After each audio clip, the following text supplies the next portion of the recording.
हाय मेरे प्यारे हर दिल अजीज बच्चों, आपका स्वागत है तौफीक तक पैराडाइज स्कूल के ऑनलाइन क्लास में। तो आज हम लोग पढ़ने वाले हैं क्लास सेवन्थ के टॉपिक डिवीज़न ऑफ इंटीजर्स के बारे में। इससे पहले वाले वीडियो में हमने मल्टीप्लिकेशन ऑफ इंटीजर्स के बारे में बताए थे और उनके प्रॉपर्टीज ऑफ इंटीजर्स के बारे में। तो चलिए आज हम लोग डिवीज़न ऑफ इंटीजर्स के बारे में पढ़ेंगे। अगर आप हमारे चैनल पर नए हैं तो हमारे चैनल को सब्सक्राइब कर दें, बेल आइकन दबा दें और ज़्यादा से ज़्यादा शेयर करें। तो चलिए क्लास स्टार्ट करते हैं।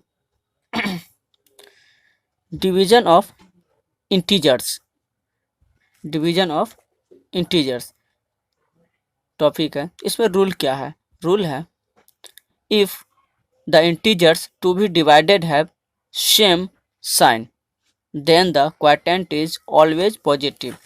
इसमें फर्स्ट नियम जो है वो कह रहा है यदि सेम साइन वाले इंटीजर्स को हम डिवाइड करते हैं तो उसका जो क्वोटिएंट होगा हमेशा पॉजिटिव होगा। क्वोटिएंट हमेशा क्या होगा? पॉजिटिव। मतलब कोई भी पूर्णांक को जब हम भाग करते हैं, डिवाइड करते हैं, तो उसका जो भागफल होता है वो हमेशा पॉजिटिव होगा। क्या होगा?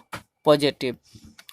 तो चलिए देखते हैं। जैसे आपको यहाँ समझने के लिए बता दिया, इट मीन्स कि positive divide positive equal to positive. मतलब अगर हम कोई भी पॉजिटिव इंटीजर्स को पॉजिटिव इंटीजर से डिवाइड करते हैं तो उसका जो क्वोटिएंट होगा वो हमेशा पॉजिटिव होगा। अगर negative divide negative equal to positive, अगर हम निगेटिव इंटीजर्स को अगर निगेटिव इंटीजर से ही डिवाइड करते हैं तो उसका भी जो क्वोटिएंट होगा वो हमेशा पॉजिटिव होगा। कहने का मतलब सेम साइन वाले इंटीजर्स को अगर हम डिवाइड करते हैं तो उसका जो क्वोटिएंट होगा वो हमेशा क्या होगा? पॉजिटिव होगा। अब एग्जांपल में है, देखिए 6 डिवाइड 2, तो इसका आंसर जो होगा 2 3 जा 6, तो इक्वल टू कितना हो गया? क्वोटिएंट 3। अब देखिए यहाँ पे क्या था? ये भी पॉजिटिव इंटीजर्स था, ये भी पॉजिटिव था, इसलिए इसका जो क्वोटिएंट हुआ वो क्या हुआ? पॉजिटिव।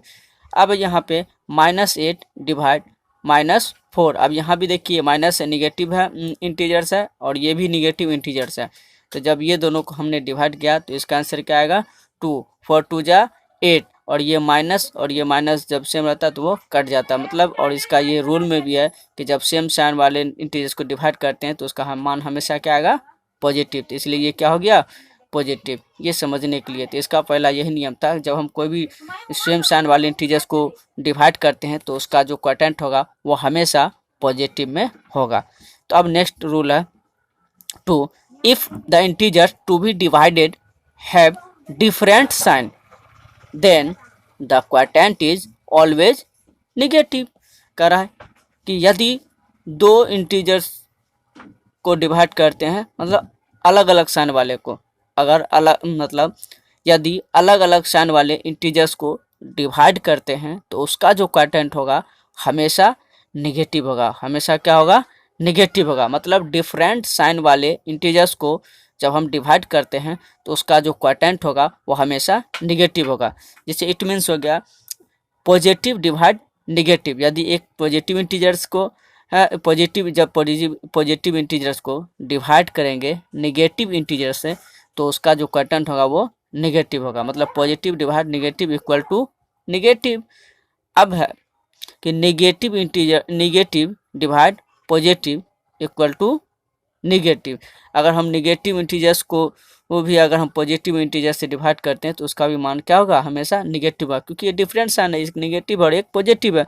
तो अब एग्जांपल देखिए, जैसे यहाँ पे 10 पॉजिटिव में डिवाइड -5, ये निगेटिव इंटीजर्स हैं। जब अलग अलग साइन वाले इंटीजर्स होते हैं तो उनका जो मान होता है वो हमेशा निगेटिव होता है। तो इसलिए 5 2 जा 10, इसलिए क्या हो जाएगा? -2 क्वोटिएंट।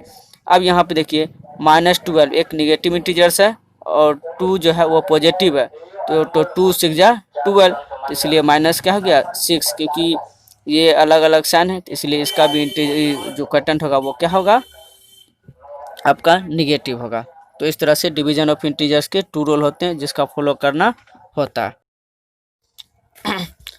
अब है properties of division of integers. अब हम लोग डिवीजन ऑफ इंटीजर्स के गुणधर्म के बारे में पढ़ेंगे।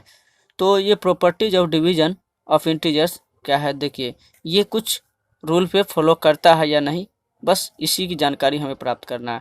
तो फर्स्ट में है, देखिए पहला आता है क्लोज्योर प्रॉपर्टीज। प्रॉपर्टीज में पहला क्या आता है, क्लोज्योर प्रॉपर्टी। तो पहला है if a and b are an integers, यदि ए और बी कोई इंटीजर्स है, then a divide b is not necessarily an integer. कहने का मतलब हुआ कि यदि कोई टू इंटीजर्स मतलब या कोई एक इंटीजर्स ए एंड बी मतलब कोई भी इंटीजर्स है, उसको जब हम डिवाइड करते हैं तो वो हमेशा एक इंटीजर्स नहीं होता, वो हमेशा एक इंटीजर्स नहीं होता। जब हम कोई भी दो इंटीजर्स को जब क्या करते हैं, डिवाइड करते हैं, तो वो हमेशा जो है क्या होता है, एक इंटीजर्स नहीं होता है। जैसे एग्जांपल देखिए, यहाँ लिए -6 डिवाइड 2, तो क्या हो गया, -3 इसका क्वोटेंट हो गया, ये निकल गया, ये एक इंटीजर्स है। फर्स्ट में ये एक इंटीजर्स है, और सेकंड जब हमने लिया एक इंटीजर्स -8, फिर क्या लिया, 3 लिया, तो फिर ये क्या हो गया, इसका क्वोटेंट आया -8/3, जो कि एक इंटीजर्स नहीं है, जो क्या है, एक इंटीजर्स नहीं है। इसलिए properties of division of integers में क्लोज्योर प्रॉपर्टी को डिवीजन ऑफ इंटीजर्स फॉलो नहीं करता है, ये फॉलो नहीं करता है। इसलिए ये हमेशा, और ये आपको ध्यान रखना है कि कोई भी इंटीजर्स को जब हम डिवाइड करते हैं तो वो हमेशा एक इंटीजर्स नहीं होता है। जैसे ये हो गया आपका क्या, रेशनल नंबर हो गया, ये -8/3 क्या हो गया, एक रेशनल नंबर, ये एक इंटीजर्स नहीं है। तो ये डिवीजन ऑफ इंटीजर्स के प्रॉपर्टीज हुआ। अब है कम्यूटेटिव प्रॉपर्टी। इसमें क्या होता था, क्या होता, for any two integers we have a and b, क्या रहा है कि फॉर एनी टू इंटीजर्स मतलब कोई दो इंटीजर्स होता है, तो कम्यूटेटिव में इस तरह होता है, जैसे A divide B not equal B divide A. जब हम उसी को अपोजिट को जब हम डिवाइड करते हैं तो वह सेम नहीं आता है। ये कम्यूटेटिव प्रॉपर्टी हुआ डिवीजन ऑफ इंटीजर्स का। तो यहाँ देखिए, मान लिए कि जैसे हमने इंटीजर्स लिया -5 एंड 3। अब जब हम इसको क्या करता हूँ, डिवाइड करता हूँ, ये फर्स्ट वाला लिए, इसको मैं देखता हूँ कि फॉलो इस पर करता है या नहीं करता है। हमने लिया तो -5 डिवाइड 3 इक्वल टू -5/3 आया। फिर जब उसी को हम लोग क्या किए, पलट दिए, पलट के अपोजिट में जब हम किए 3 डिवाइडेड -5 इक्वल टू 3/-5, तो यहाँ देखता है -5/3 हुआ और यहाँ 3/-5 हुआ, तो ये दोनों सेम नहीं हुआ। तो इसलिए ये कम्यूटेटिव प्रॉपर्टी को डिवीजन ऑफ इंटीजर्स फॉलो नहीं करता है, मतलब ये इक्वल नहीं होगा, मतलब ये कम्यूटेटिव प्रॉपर्टी को डिवीजन ऑफ इंटीजर्स फॉलो नहीं करता है।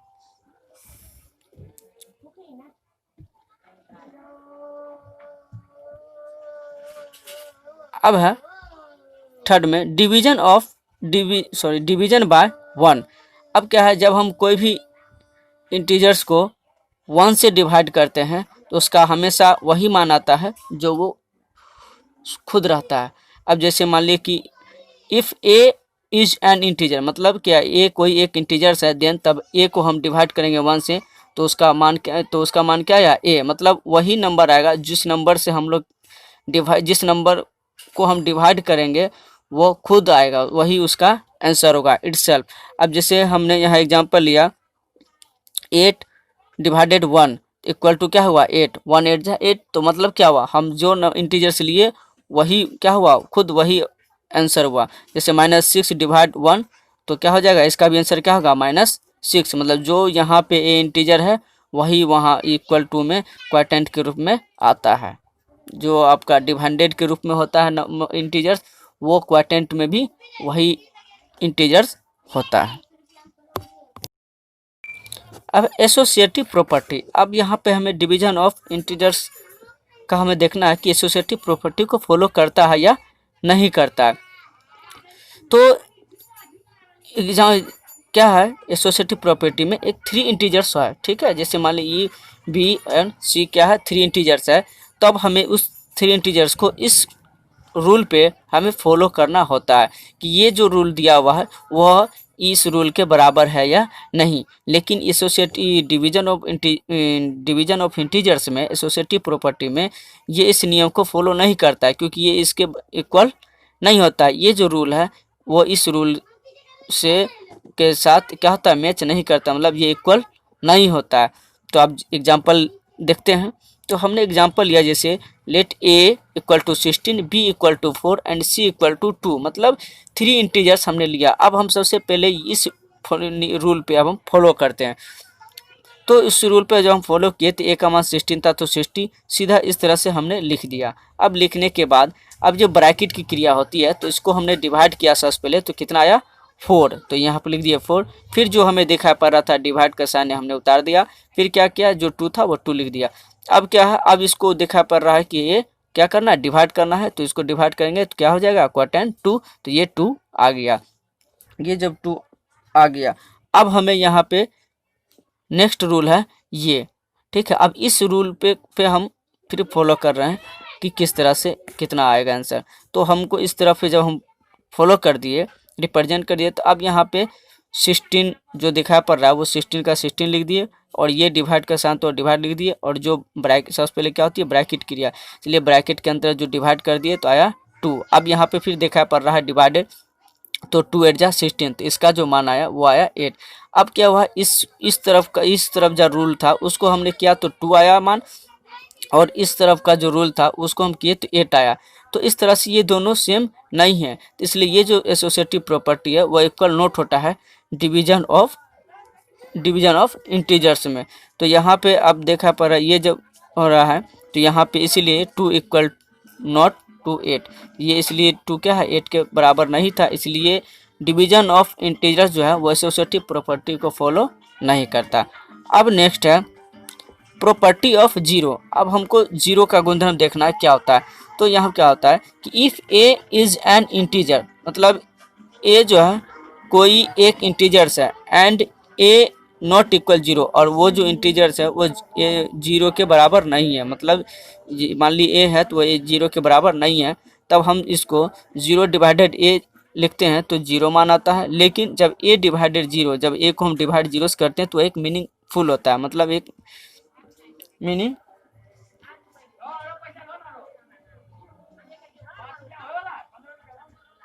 तो वह क्या है, एक मीनिंगफुल नहीं होता है। अब जैसे एग्जांपल लिए, जैसे अब यहाँ मान लिए कि ए इंटीजर जो है वो 8 है, तो हमने जीरो को जब 8 से डिवाइडेड किया तो जीरो हुआ। फिर उसके बाद जीरो को जब हम ये पॉजिटिव था तो जीरो हो गया। फिर हमने नेगेटिव नंबर लिया, उसमें भी क्या आया, जीरो। और जब हम 8 को डिवाइड किए जीरो से तो एक मीनिंगलेस है, मतलब इसका कोई लेस मीनिंग होता ही नहीं है, क्योंकि जीरो हमको कुछ किसी से डिवाइड करना ही नहीं है। जब डिवाइड करना ही नहीं है तो इसका मतलब क्या हो जाएगा, ये मीनिंगलेस, कुछ नहीं करना, ये इसका होता ही नहीं, ये एक मीनिंगलेस हो गया। तो इस तरह से कोई भी नंबर को जब हम जीरो से डिवाइड करते हैं, जीरो से डिवाइड करते हैं तो वो मीनिंगलेस होता है। और जब हम जीरो में किसी भी इंटीजर्स को डिवाइड करते हैं तो उसका जो आंसर होता है वो होता है जीरो, मतलब क्वोटिएंट जीरो। अब डिस्ट्रीब्यूटिव प्रॉपर्टी। डिस्ट्रीब्यूटिव प्रॉपर्टी में दो तरह से होता है, एक एडिशन और एक सब्ट्रैक्शन। तो पहले हम एडिशन का देख रहे हैं। तो डिस्ट्रीब्यूटिव प्रॉपर्टी में क्या होता है कि इसमें 3 इंटीजर्स होता है। तो if a b and c are integers, जब ये ए बी सी 3 इंटीजर्स हैं तब क्या होता है, A divided B plus C, ठीक है, not equal A divided B plus A divided C. जब इस तरह का जो रूल होता है तो इसको क्या करते हैं, ए को डिवाइडेड बी से किए एक साथ, फिर क्या किए, प्लस का साइन दिए, फिर ए डिवाइडेड सी, इस तरह से इस रूल को लिख दिए। जो देखते हैं कि ये जो रूल है इस रूल को फॉलो करता है या नहीं, मतलब सेम होता है या नहीं। तो हमने 3 इंटरेस्ट ले लिया, 12, A equal to 12, B equal to 4 and C equal to 2। जब हमने ले लिया तो फिर इस जो रूल है इस रूल को हम फॉलो कर रहे हैं। तो इस रूल पे जब हमने बैठा दिया मान, अब इस तरह से, तो मेरा आया क्वोटिएंट 2। कितना आया, 2, क्योंकि जो 12 था 12 लिख दिया, जो ब्रैकेट क्रिया होती है 4 में 2 ऐड किए तो 6, इस तरह से यहाँ पाया 2। अब फिर इस रूल पे हम फॉलो बैठा के फॉलो करते हैं। इस रूल को जब हम किए तो ए का मान कितना था 12 डिवाइडेड 4 फिर प्लस 12 डिवाइडेड 2, तो ब्रैकेट क्रिया जब होगी तो 4 3 जा 12 तो 3, फिर 2 6 जा 12 तो आ गया 6, तो 3 में 6 सेट करेंगे कितना हो जाएगा 9। तो यहाँ पे देख रहे हैं कि ये इस मतलब रूल पे फॉलो किए तो 2 आया, और इस रूल पे जब हम फॉलो किए तो 9 आया। तो ये दोनों क्या है सेम नहीं हुआ, ये दोनों इक्वल नहीं हुआ, ये दोनों इक्वल नहीं हुआ, तो इसलिए A divided B plus C not equal A divided B plus A divided C. तो इस तरह से डिस्ट्रीब्यूटिव प्रॉपर्टी में जो एडिशन है, इन एडिशन में वो क्या है, वो डिवीजन ऑफ प्रॉपर्टी फॉलो नहीं करता है, मतलब इसमें इक्वल नहीं होता है। ये जो है डिवीजन ऑफ इंटीजर्स में डिस्ट्रीब्यूटिव प्रॉपर्टी जो है वो फॉलो नहीं करता है एडिशन में। अब इंटीजर्स सब्ट्रैक्शन में देखते हैं तो इसमें भी फॉलो नहीं करता है। अब कैसे, इसमें भी हमने 3 इंटीजर्स लिया और इस यहाँ पे जहाँ पे प्लस था वहाँ पे माइनस का साइन दिया। अब ये माइनस करना है तो देखते हैं कि ये दोनों भी सेम होता है या नहीं। तो इसमें भी जब हम ले लिए तो इस यहाँ पे जो था रूल, उस रूल को मैंने लिख दिया। अब इस पे हमने नंबर इंटीजर्स को फॉलो किया। अब यहाँ पे ए का मान 12 है तो 12, बी का मान 4 है तो 4 और सी का मान 2 है तो 2। अब इस तरह से जब हम किए तो मेरा यहाँ पे जो आया मान वो आया 6। अब जब हम फिर यहाँ पे जो इक्वल नोट के बाद जो ये जो है रूल, इसको जब हम फॉलो किए तो यहाँ पे हमें आया -3। तो यहाँ पे देखें कि ये जो रूल था इसको फॉलो करने पे हमें आया 6, और यहाँ पे जो इस रूल पे जो फॉलो किए तो आया 3। अब कैसे, जैसे यहाँ पे डिवाइडेड ए का मान 12 था 12 डिवाइडेड 4, बी का मान 4 था तो 4, फिर माइनस का साइन था तो माइनस, फिर ए का मान 12, फिर डिवाइडेड का साइन दिया, फिर सी का मान कितना है 2 तो दिए 2। अब क्या 4 3 जा 12 तो 3 आया, फिर माइनस का माइनस, फिर 2 6 जा 12 क्योंकि डिवाइड करेंगे 6 आएगा तो 6। अब क्या था, ये अलग अलग साइन है तो सब्ट्रैक्ट होगा, तो 6 में से 3 जाएगा 3 और जो माइनस का साइन था तो माइनस साइन।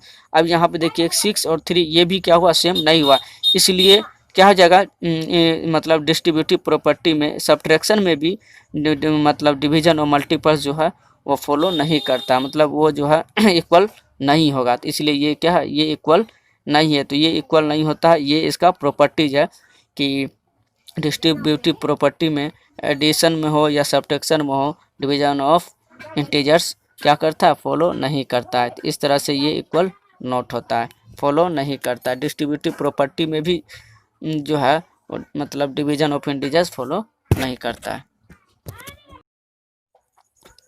अब है divisibility identity. If a is an integer and a not equal 0, then a divided a equal to 1. divisibility identity properties है वो क्या होता है, यदि a कोई इंटीजर्स है और वह 0 के बराबर नहीं है तो a को जब हम a से डिवाइड करेंगे तो उसका जो क्वोटिएंट आएगा वो हमेशा 1 आएगा। कितना आएगा, 1। तो इसी तरह कहने का मतलब है ये जो है कोई भी इंटीजर्स हो सकता है, ठीक है।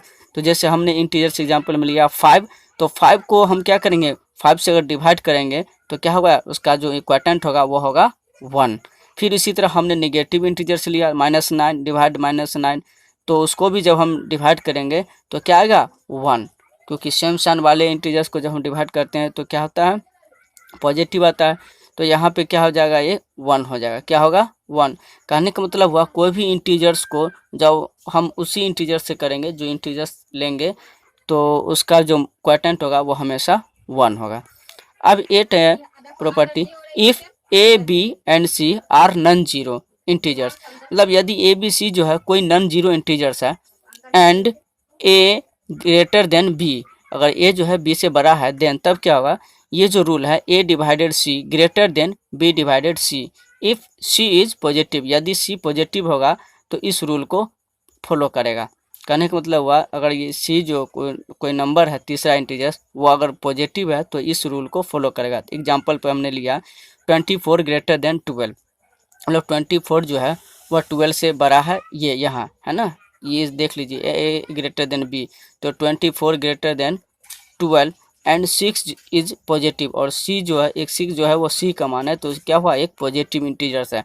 तो यहाँ पे 24/6 ग्रेटर देन 12/6, तो इस फॉलो को आया, मतलब इस तरह से डिवाइड को हम इस तरह से लिखते हैं। तो देखिए 24/6 ग्रेटर देन 12/6, ये बड़ा है इसलिए बड़ा हो गया। अब कैसे, अब जब हम इसको हम क्या करते हैं, पूरा मान निकालते हैं, काटते हैं, तो 6 4 जा 24, तो 6 4 जा 24, तो यहाँ 4 आ गया क्वोटेंट। फिर क्या है 6 2 जा 12, तो यहाँ 12 कितना बार में आया 2, तो यहाँ देखिए 4 और 2, जब हम इसको हम जब पूरे काट दिए तो फिर भी क्या हुआ, यहाँ पे देखिए 4 आया मान उसका, इस फ्रैक्शन का मान 4 आया और इस फ्रैक्शन का मान जो है वो 2 आया। तो इसमें 4 और 2 में कौन ज़्यादा है, तो देखने से पता चल रहा है कि 4 है, इसलिए ग्रेटर देन। तो ये इस रूल को क्या करता है, फॉलो करता है। तो डिवीजन ऑफ इंटीजर जो है वह इस नियम को क्या करता है, फॉलो करता है। अब क्या है, जब आप a divided c smaller than b divided c if c is negative, अब यदि c निगेटिव होगा तो इस रूल को फॉलो करता है, a divided c smaller than b divided c। जब c निगेटिव हो जाएगा तो वो स्मॉलर हो जाएगा a डिवाइडेड c, अगर c पॉजिटिव होगा तो a डिवाइडेड c क्या हो जाएगा, बड़ा, मतलब ग्रेटर देन हो जाएगा। अभी एग्जांपल लिए जैसे 24 ग्रेटर देन 12, वही चीज़ है, सेम एग्जांपल है, तो 12 ज़्यादा है एंड -6 इज निगेटिव। अब इस सिर्फ 6 जो था वो -6 हम ले लिए, मतलब एक निगेटिव इंटीजर्स ले लिए। अब जब निगेटिव इंटीजर्स लिए तो इसको 24/-6 स्मॉलर देन 12/-6, तो यहाँ पे देखिए क्या नीचे डिनोमिनेटर क्या है, सेम है, और ऊपर में दोनों नीचे का डिनोमिनेटर सेम है। तो ऊपर देखिए 24 और 12 में जो क्या है कि ये ज़्यादा है, कौन, इधर वाला, लेकिन जो निगेटिव इंटीजर्स होता है उसमें जो ज़्यादा होता है वो सबसे क्या, जो ज़्यादा होता है वो सबसे कम होता है निगेटिव इंटीजर्स में, समझे। इसीलिए यहाँ पे ये 24 वाला क्या होगा, माइनस में है, ज़्यादा है और माइनस में है, इसीलिए छोटा हो गया। तो इसलिए जब अगर इधर देखिए जब इसको हम काटते भी हैं तो 6 4 जा 24 कितना जाएगा, -4, और फिर 6 2 जा 12, क्या हो जाएगा -2। अब -2 और 4, अब देखिए यहाँ पे तो आप देख सकते हैं कि -2 और -4 में ज़्यादा कौन हुआ, तो -4 ज़्यादा है, मतलब न्यूमेरिकल में ये ज़्यादा है और ये क्या न्यूमेरिकल में कम है। लेकिन यहाँ क्या है, निगेटिव इंटीजर से, तो -4 जैसे 4 रुपया कर्जा है और 2 रुपया कर्जा है, तो किसका सबसे कम कर्जा हुआ, तो सबसे कम कर्जा इसी का हुआ, और ये ज़्यादा कर्जा में है, तो इसीलिए क्या है, जो कर्जा वाला होता है जितना ज़्यादा कर्जा होता है वो उतना कम होता है। तो इसलिए यहाँ पे -4 और -2 में इज ग्रेटर देन जो होगा वो होगा आपका -2। तो ये प्रॉपर्टी जो है वो डिवीजन ऑफ इंटीजर्स में फॉलो करता है। तो ये आपको ध्यान रखना है कि इस तरह का भी क्वेश्चन अगर हो तो आपको कोई डाउट नहीं होनी चाहिए, क्योंकि ये ग्रेटर देन और स्मॉलर देन जो है निगेटिव पॉजिटिव का, ये डिवीजन ऑफ इंटीजर्स में फॉलो करता है। तो आपको ध्यान रखना है। अगर फिर भी बच्चों आपको कोई भी परेशानी हो, दिक्कत हो, तो आप कमेंट्स में लिखें और ज़्यादा से ज़्यादा इस वीडियो को शेयर करें ताकि बच्चे ज्ञान हासिल कर सकें। थैंक यू, धन्यवाद, खुदा हाफिज।